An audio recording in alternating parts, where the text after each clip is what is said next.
Girl, can we talk about Hamilton for just a second? Like, oh my god. That was a phenomenal musical. I was blown away. I like going to these musicals or movies or whatever. Usually I try to not hear too much about it, or you get the general idea, but like you don't want to hear too much about it, don't want to ruin it for yourself, and also at the same time too, you don't want to hype it up too much in your mind because you want to see it for yourself and you want to make that decision for yourself. But it was pretty much impossible. This has been out for so long and everyone loves it. So like it's pretty much impossible not to hype it up. But I'm gonna add to the hype now. Despite all of that, still knowing it was gonna be amazing, it reached my expectations and it exceeded my expectations. Like it lived up to the hype and more. And so I have been spending the day kind of figuring out what did I love about it, and it other than everything. It's just like what specifically did I enjoy, and I think definitely what I want to do first is commend the actors and actresses who did such a phenomenal job. And I'm not even going to just read their names off in terms of like who they were today. But Joseph Morales, Shobha Narayan, Nick Walker, Ta'Rea Campbell, Marcus Choi, Kyle Scatliff, Fergie Philippe, Elijah Malcolm, Nyla Soster, John Patrick Walker, Wanze Jones. Oh my God, I can't speak. Wanze Johnson, Ian Cochran, Daniel Gaiman, Stephen Hernandez, Tia Altanay, Conroe Brooks, Camden Gonzalez, Kristen Hoagland, Abby Jaros, Tyler McKenzie, and Justice Moore. All of you did such a good job. I was talking with my friend, and I was like, literally no performance did I not enjoy. I enjoyed every single one of them. They were all, like, I couldn't find a flaw with any of you. You all did fantastic. But that being said, I want to specifically call out one person who I thought did an extraordinary job, who blew me away, was Ta'Rea Campbell as Angelica Schuler. I thought your singing was phenomenal, and I thought your rapping was like, it just like blew me away. I was like, oh my gosh. I was a huge fan. I could not contain myself. So, again, all of you did amazing, but, Ta'Rea, good job. Like, that was great.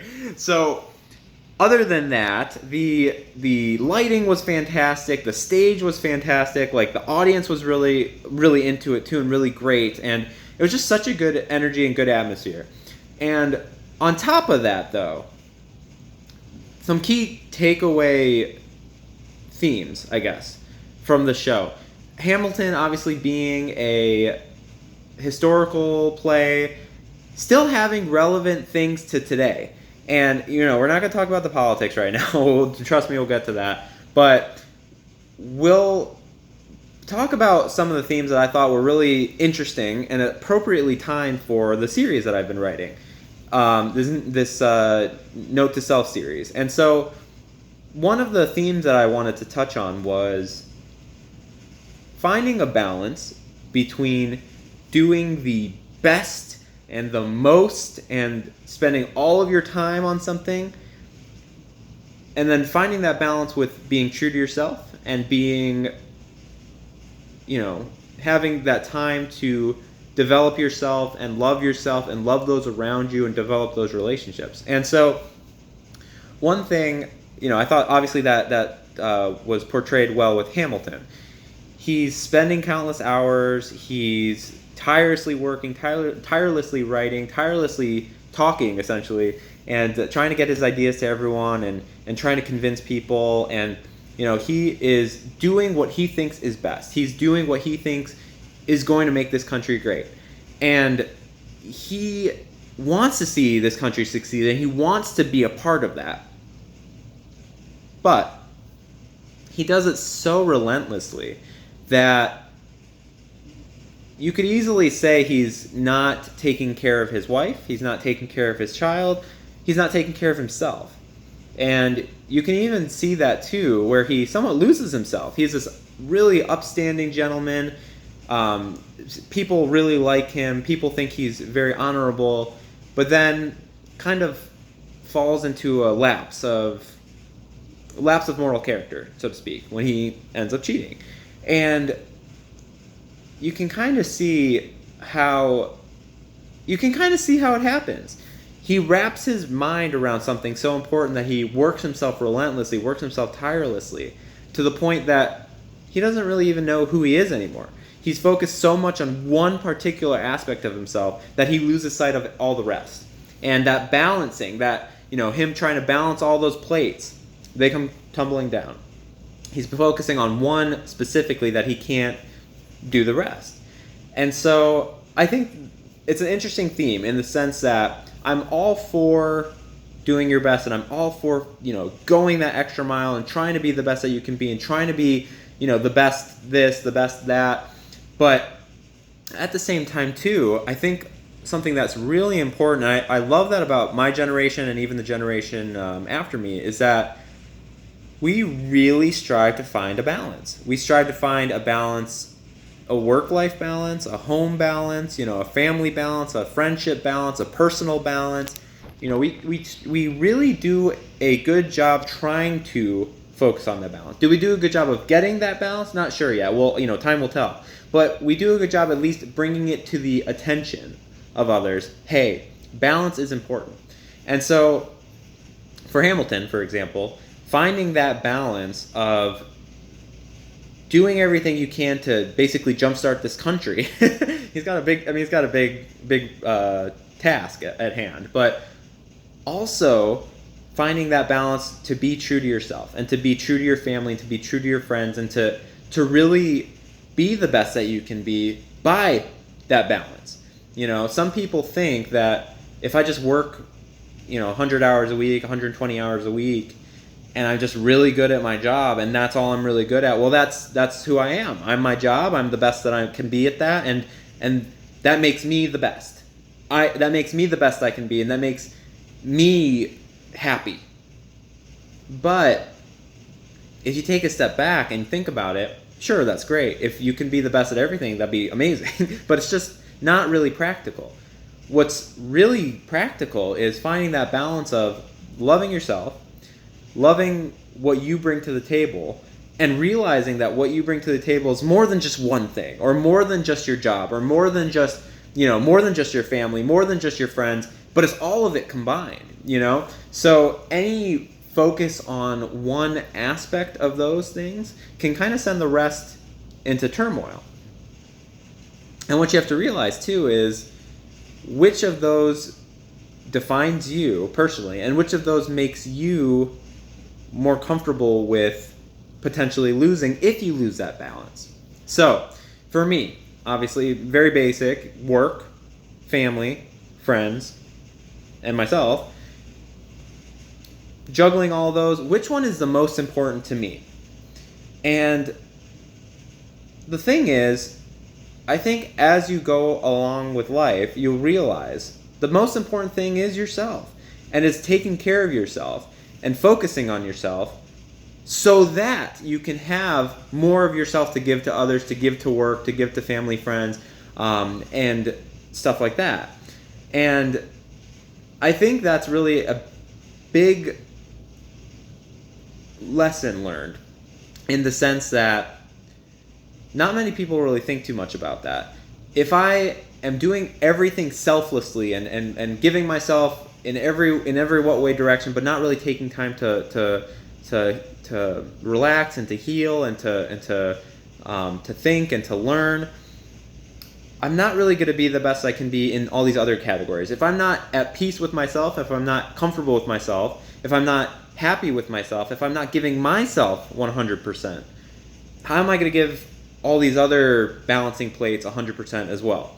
And so Hamilton, not really taking care of himself, not really being true to himself, he's focusing, putting all of his efforts into one area, kind of loses focus and loses track of who he is, and kind of see things fall apart a little bit.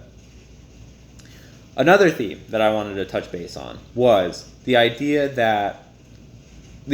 of comparing yourself to others. Obviously, a big theme with that is Aaron Burr and Hamilton.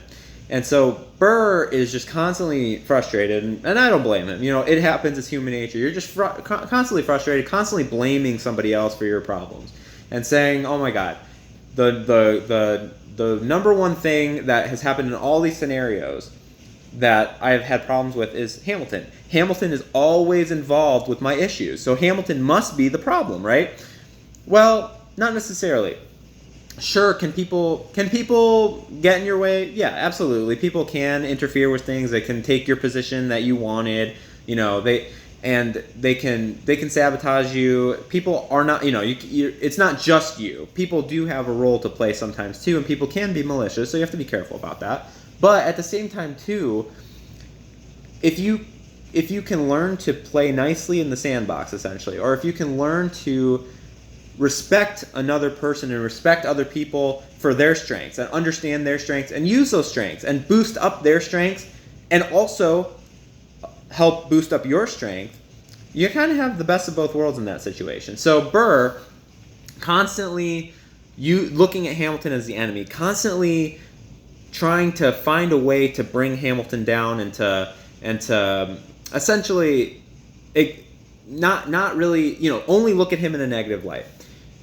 Obviously, from the play's perspective, we're seeing Hamilton in a really positive light for the most part. Not 100%, but we're seeing Hamilton in a positive light. And then we're just thinking to ourselves, Burr, why can't you just see Hamilton in the positive light that we're all seeing him in? And that shows us a lot about perspective.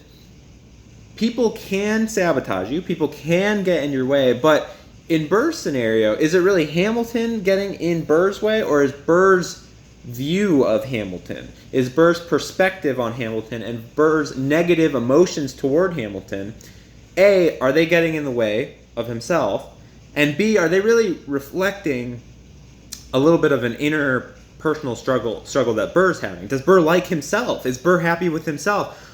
Or is he just comfortable blaming other people and saying, hey, these people are the reason for my problems?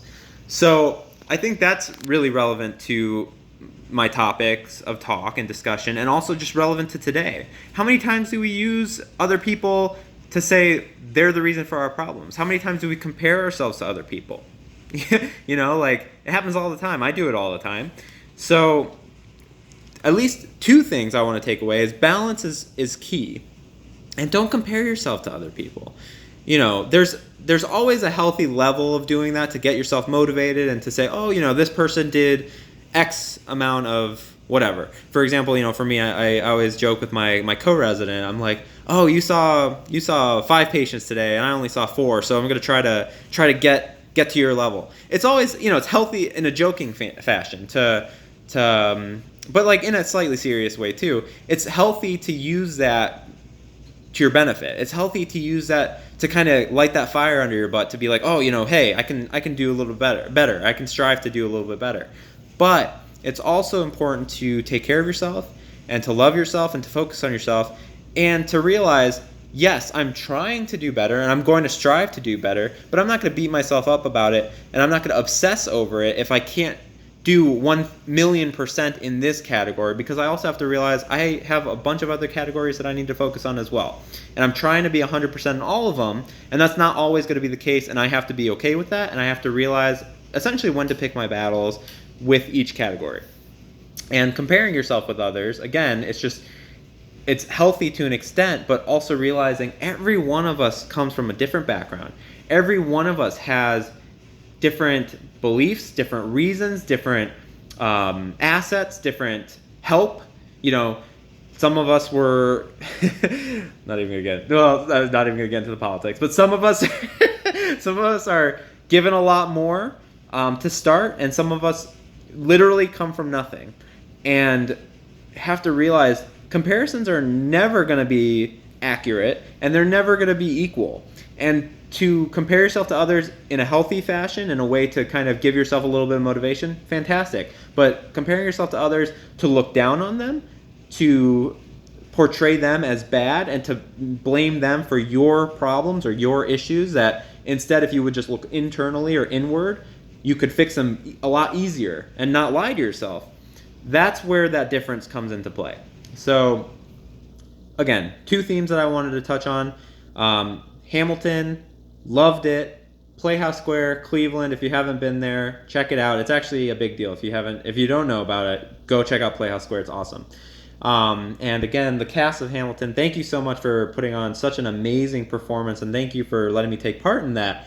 And I am really excited to I don't know. Like, I got to see it again, I think. I'm definitely looking forward to downloading and streaming the songs over and over again and just like memorizing it. That It's Quiet Uptown song, though, love it. But the Kelly Clarkson version, if you haven't heard that, check that one out too.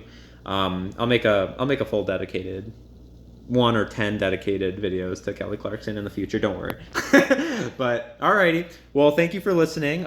Feel free to like, feel free to subscribe, and if you have any comments or anything, or if you've seen Hamilton, or and you have different opinions on the matter, please let me know. I'd love to hear your comments. Alrighty. Thanks, everyone. Bye.